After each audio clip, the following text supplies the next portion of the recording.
Hello, everyone.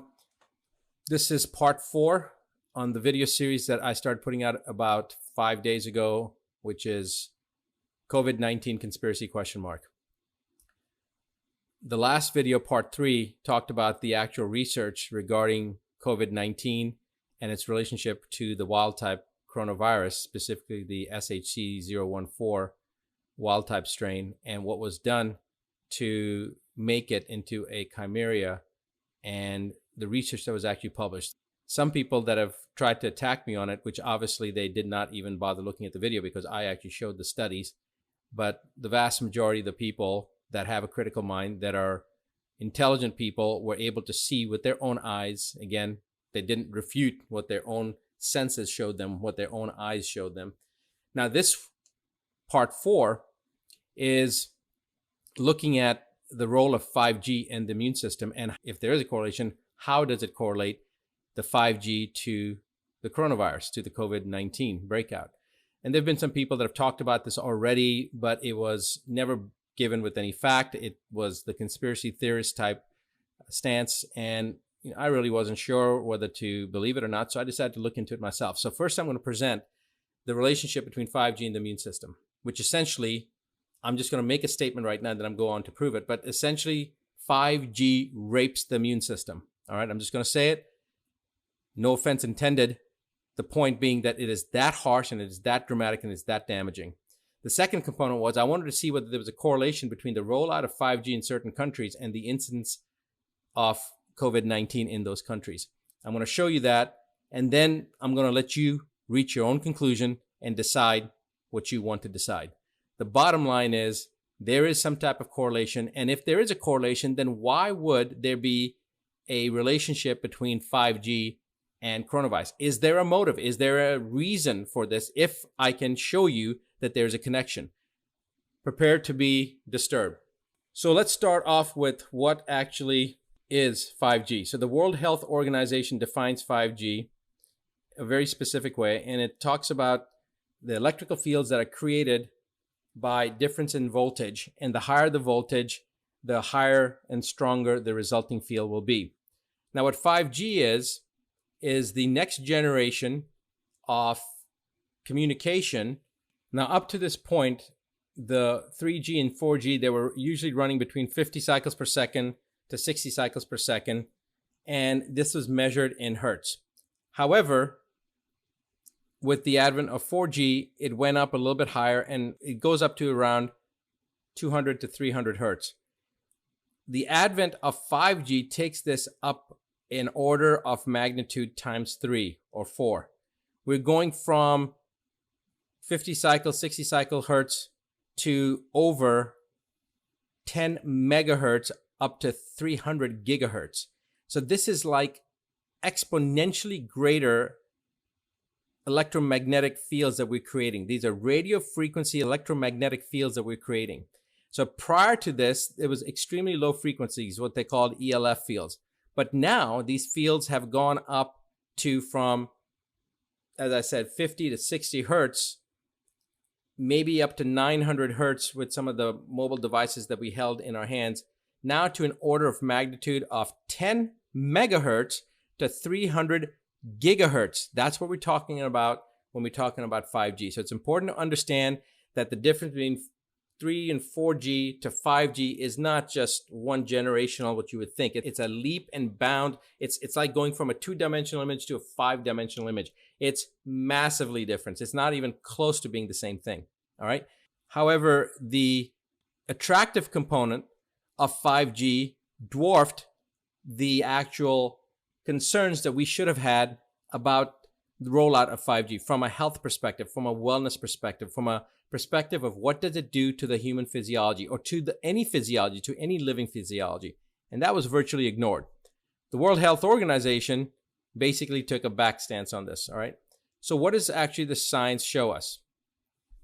Now, there has been talk about 5G and the health risks, as I said before, but this particular article was very interesting because it talked about a war between technology and human beings. So this article was written in May of 2019, and it talked about 180 scientists and doctors in almost 40 countries that are warning the world about the 5G health risks. These scientists responded to Resolution 1815 of the Council of Europe and basically stated that the scientists and these doctors were against the rollout of 5G. And I will just read this to you so that you are aware of what it says. We, the undersigned scientists, recommend a moratorium on the rollout of the 5th generation 5G until potential hazards for human health and the environment have been fully investigated by scientists independent from the industry. The reason they said this was because the studies that have been done were riddled with conflict of interest because the scientists that were doing these studies were vested with the technology companies. 5G will substantially increase exposure to radio frequency electromagnetic fields, which is also, the acronym is RFEMF for radio frequency electromagnetic fields, and has been proven to be harmful for humans and the environment. Okay. Now, this author goes on to say, if you're not alarmed about 5G radiation dangers, you should be. And we'll talk about a little bit more about this, but I want to point out that this was 180 scientists and doctors in almost 40 countries, but that number significantly increases over the next 6 months, and we'll show you that. Now, 5G cancer is actually a thing, okay? The cities of Brussels and Geneva have blocked trials and banned upgrades to 5G out of this concern. So there are countries in the world that have banned it, that have said, no, we're not going to have 5G allowed. We are not going to tolerate it. Now, again, as I mentioned before, 4G and 5G, the difference is in the terms of gigahertz, all right? 5G comprises technology that promises radio millimeter bands in the 30 to 300 gigahertz, whereas 4G tops out around 6 gigahertz. Now, that's 4G at the most advanced level. Most of the 4G devices were only at around 900 hertz. That's about where, so you're talking about up to about maybe 1 gigahertz, okay? Maybe that was the highest. This is going up, 5G is going up to 30 to 300 gigahertz, 60 to 120 times faster internet, which again is really, really exciting to think about how much convenience it would be. But how many people are going to be enthusiastic about that convenience if it's associated and correlated with cancer and is statistically significant data that has been extrapolated from these studies to show the direct correlation? I don't think anybody would be. All right. So we never worried whether or not our drive time radio shows would fry our brains with the 2, 3, and 4Gs, but with 5Gs, it becomes an issue.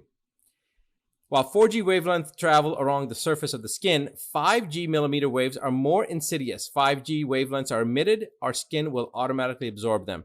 Now, it's important to mention that when you go through TSA, when you go through the airport security systems, when they take you through these devices where you raise your arm up, that is the same millimeter wave technology. That is the reason I didn't even know this at the time, but it just didn't make any sense to me. And I have never gone through one of those devices. And I fly quite frequently, sometimes as often as once a week. Now, I will tell you that I have missed 2 flights because of the pat downs, and it is a pain in the rear end, but I still refuse to do it because it just didn't make any sense to me based upon the little bit that I knew back then. I've looked at it more. I do know that taking certain supplements through there, I used to write letters for patients to be able to take their supplements through a different system. And I didn't know about the absorption from the skin, but what I didn't know was the significant amount of damage to the immune system that the 5G rendered. That's what I didn't know. Does 5G cause cancer? Many scientists understand microwave ovens are carcinogenic. They cause cancer. Most of these scientists also believe that these waves are mutagenic. All right, mutagenic causes mutation. 5G will be similar to turning on your microwave. There's a good reason why hundreds of scientists are taking actions against the wireless industry. Now, let me talk to you about microwaves. We did a little study, myself and a colleague of mine who has now since passed, and his name is Dr. James Hauer, and we did a small little internal study between his clinic and my clinic to determine what the most significant cause from an energetic basis, what was the most significant contributing cause for cancer. And what we discovered was so alarming. This was back in 2001. So this was 19 years ago we did this. And the most significant exposure, energetic exposure, for those of you that don't know, I have a 7 toxicity philosophy. And basically, if these 7 toxicities are effectively addressed, where the body is detoxed from these 7 toxicities, by definition, chronic disease cannot exist. Cancer, heart disease, it doesn't make any difference. It can't exist. We have treated patients with end-stage cancer from 93 different countries. We have treated autism and all the difficult to diagnose from all over the world. And I can tell you that we have before and after videos of patients, hundreds and hundreds of patients.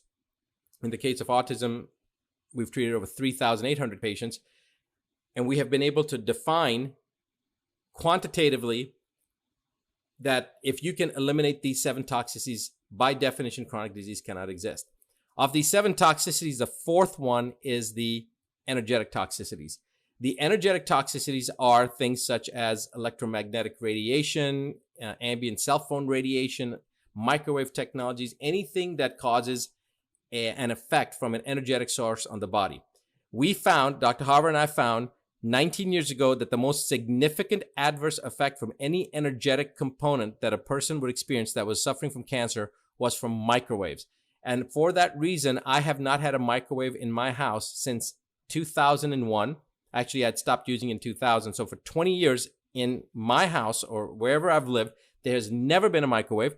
In the clinic that I operated, there has never been a microwave in those last 20 years. And I will not tolerate or take in any food that has been put into a microwave. In fact, my children, my 15-year-old son and my 21-year-old son, have absolutely refused to eat anything that has come out of a microwave. In fact, my son, my 15-year-old son, my youngest son, Rahan, has never known the use of a microwave. When he was 6 years old on a vacation in Hawaii, they took a burrito and they put it in the microwave and he refused to eat it. He wouldn't eat it because he said it was in a microwave. He just would not eat it. So that's how my kids have been raised. Now come to find out that this new 5G network that's rolling out, that is analogous to a massive microwave that's going to be all around us. Not only that, but for each tower that is a 5G tower, it can only generate enough power for anywhere between 3 to 6 homes. Some people say up to 10 homes. Compared to the 4G networks, that could potentially 1 tower per 2 to 8 houses.